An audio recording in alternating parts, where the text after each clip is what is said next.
काम तभी आपको प्रबल वेग से परास्त करता है जब आप कोई क्रिया का आश्रय लिए हैं, किसी व्यक्ति का आश्रय लिए। अगर आश्रय न ले तो ऐसे उठेगा और शांत हो जाएगा। जो विषय आपको बहुत परेशान किए हैं, आप जानबूझ करके खुद अपना नाश कर रहे हैं। दो बातें तत्काल हमको परास्त करती हैं। सच्ची मानिए, एक बार इस मन पर विजय प्राप्त करने की चेष्टा कीजिए। यदि आपके मन में काम आता है और आपने किसी से भी ऐसा संबंध रखा है, किसी क्रिया से, किसी व्यक्ति से, तो ये मन आपको वहीं जाके खड़ा कर देगा। मन जाके वही आपसे क्रिया कराने लगेगा। इसको सहारा मत देना, ये उड़ेगा, उड़ के फिर आपके अधीन हो जाएगा। जैसे जल जहाज का कौवा उड़ करके विश्राम जल जहाज में ही पाएगा, कितना उड़ेगा। अगर उसको कहीं कोई और जहाज या टापू मिल जाए तो वहां बैठ जाएगा।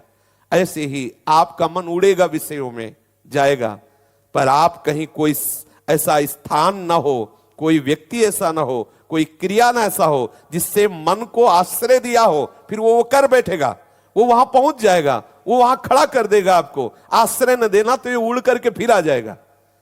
बहुत सूक्ष्म बात है ये, आप देख लीजिए। काम तभी आपको प्रबल वेग से परास्त करता है जब आप कोई क्रिया का आश्रय लिए हैं, किसी व्यक्ति का आश्रय लिए। अगर आश्रय न ले तो ऐसे उठेगा और शांत हो जाएगा। यह अनुभूत विषय है। उठेगा और शांत हो जाए, धीरे धीरे धीरे स्फुरना, फिर शांत हो जाएगा।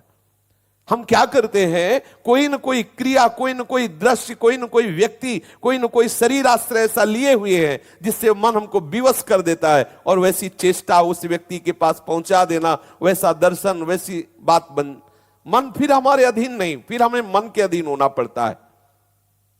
स्वयं मन निर्विकार और शांत हो जाएगा, केवल तुम किसी क्रिया का आश्रय मत देना।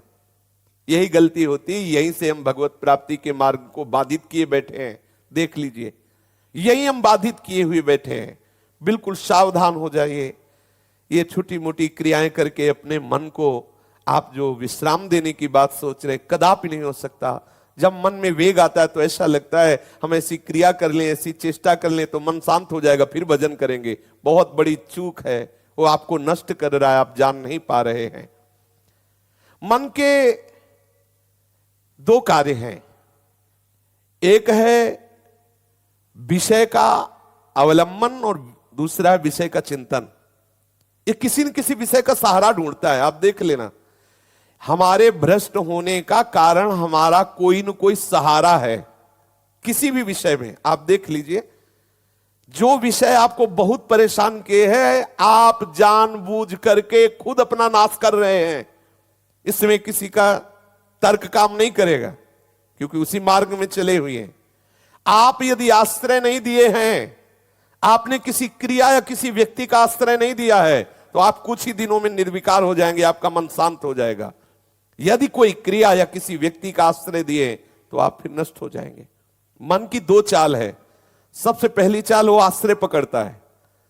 भूख लगी तो किस घर में जाएंगे तो हमें वहां हमारे मनोनुकूल भोजन मिल जाए, पहला आश्रय पकड़ता है, क्रिया, वस्तु। फिर उसका चिंतन करता है। दोनों बातें तुम्हें काटनी है, तभी आप इस पर विजय प्राप्त करोगे। जहां समझ में आया कि अच्छा काम वेदना जागृत हुई, तत्काल वो आश्रय आएगा आपके सामने। देख लेना, सूक्ष्मता की बात है। सबसे पहले विकार आते ही आपके सामने आश्रय आएगा। उस व्यक्ति से मिला जाए या वो क्रिया की जाए, वो आपको सामने रखेगा आश्रय।